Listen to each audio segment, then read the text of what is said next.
Kaixo, gaur zatitzaile komunetako handiena kalkulatzen ikasiko dugu. ZKH, bai? Beraz, adibidez, 40 eta 60 artean.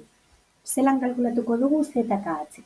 Bueno, lehenengo eta behin jakin behar dugu zeintzuk aukeratu behar ditugun kasu honetan, bale? Hemen alboan daukazue jarrita. Zenbaki berdinetatik berretzaile txikiena duena, bai, da zatitzaile komunetako handiena, eta kasu honetan hartuko dugu berretzaile txikiena duena, bai, alrebez.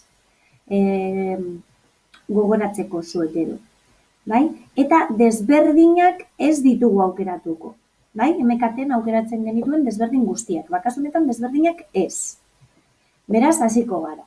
A ber, 40 zenbakia, lehenengo eta behin, deskonposatu egin behar dira, bai, zati bi egin aldut, zati bi egin aldut berriro, zati bi egin aldut berriro, eta bost, zati bost, bat.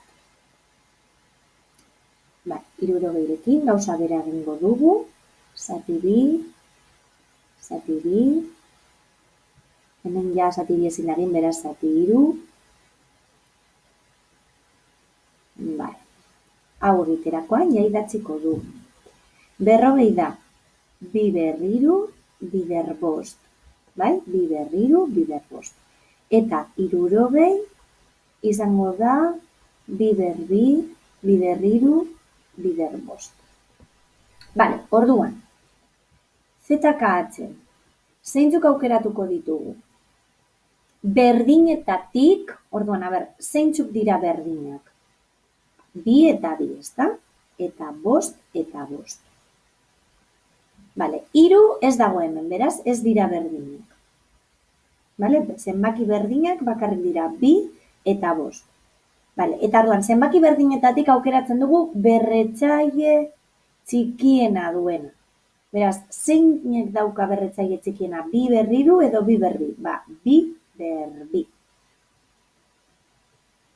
Eta 5 eta 5 artean biak dira berbat, beraz, edozein, baina baten bakarrik. Bale? Beraz, bi berbi da 4, bider 5, ZKH, 20. Bai? Hau da garrantzitsuena, Hau da garrantzitsuena ondo ikastea.